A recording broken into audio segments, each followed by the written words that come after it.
I'm Dr. Chidambaram, consultant shoulder upper limb surgeon from founder director of Chennai upper limb unit, a dedicated center to care for patients with problems affecting shoulder, elbow, wrist, hand, an exclusive center of its kind in India. About 50% of the elbow surgeries I do are revision. That means the patients had some treatment elsewhere, but they presented with pain, stiffness and difficulty in moving day-to-day tasks. So why we are bothered about elbow? Elbow is the special complex joint. You don't think like it's a simple hinge, not like knee joint. It has got multiple movement like bending and straightening as well as forearm rotation. And the purpose of the elbow joint is to keep the hand in space so that you can enjoy day-to-day life, sports, leisure, whatever you want to do, you need the elbow. The elbow is stuck in a position, you will have handicap. Same way, if you are not able to bend also is a problem. And the elbow is a complex joint. It has got bones articulating with ligaments, nerves going close to the joint. So it can be affected in varieties of problems. In childhood, fracture. The children break their elbow. And in adulthood, we have fracture, dislocations can happen because of fall or most commonly in India, road traffic accident. Next, you could have affection with sports injuries.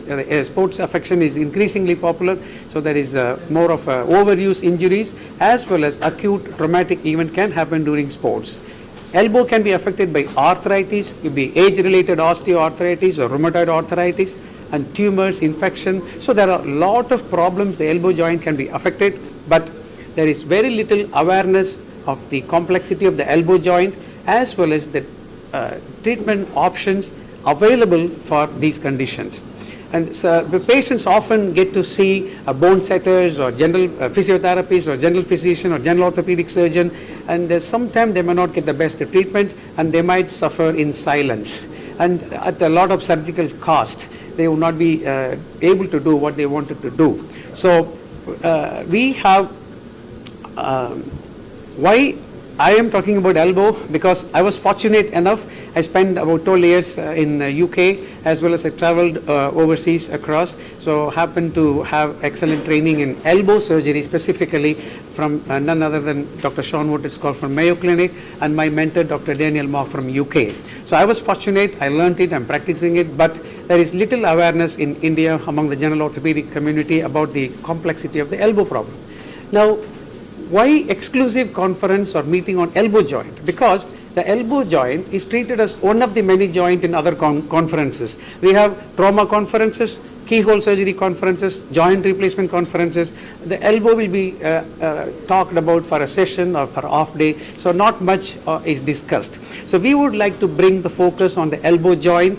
We would like to have a dedicated conference. This is the first time ever conducted in India, 3-day meeting exclusively talking about the problems of elbow joint and the treatment options available to treat many conditions we see in elbow. It could be conservative treatment, physiotherapy, good rehab advice, or could be orthobiological injection, keyhole surgeries, elbow joint replacement, partial or total, ligament reconstruction, fracture reconstruction. There is a wide range of options available, but we wanted to improve the awareness of the elbow joint among the public, among the general doctors, because if the public and the general doctors are aware such a solution exists for elbow problem, then the patient will get automatically seek for the best treatment options available. So that is why we are here. We are very grateful to our international faculty. The first time we have 6 international faculty for this meeting.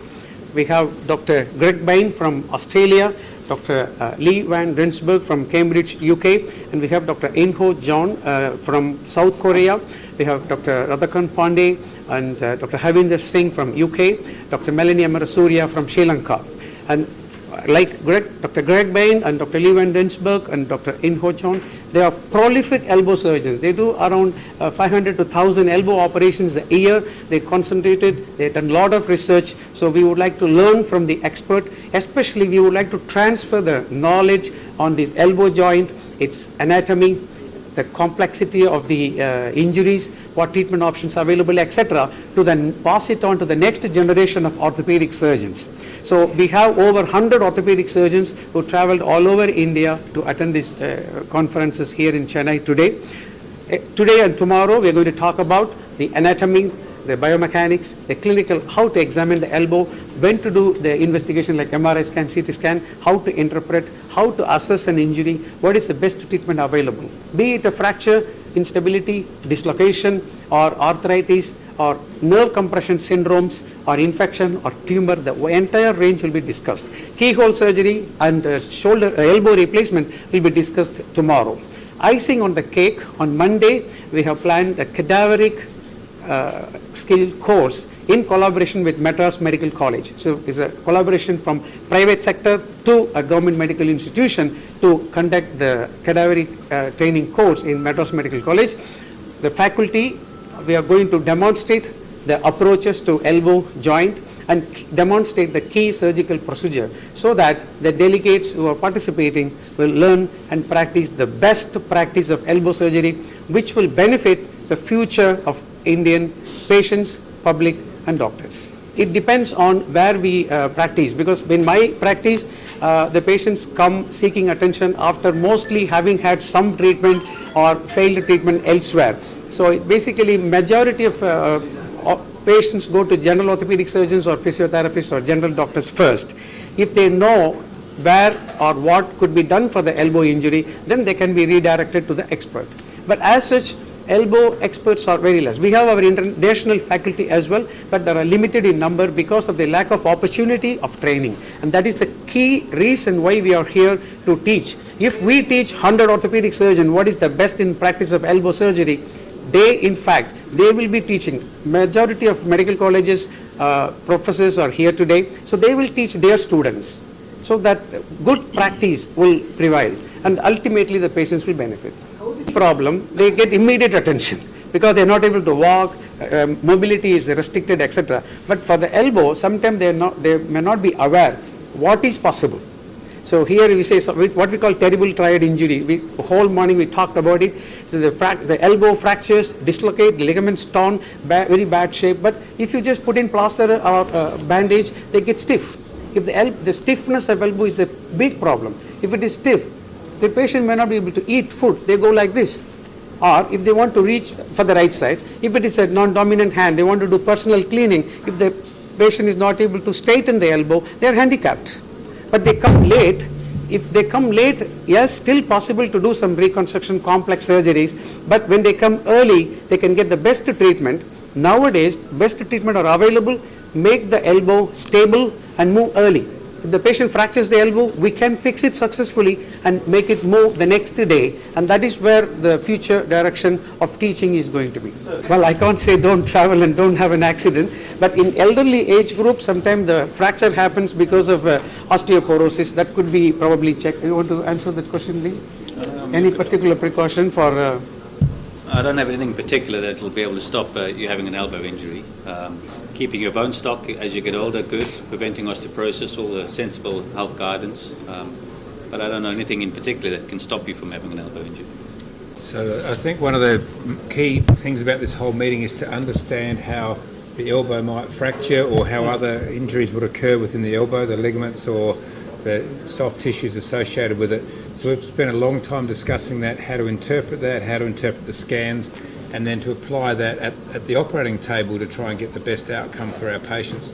We've also discussed in a lot of detail how to optimise how it's held so that we can actually get the patient moving quickly so they can get back to the things that are important for them so that they can, whether it be their sport or just their household duties or back at work. So I think the contributions that we've discussed up to now have been important, and we're going to discuss more about like arthroscopy, the telescope and joint replacement. So it's really covering the whole spectrum of elbow problems.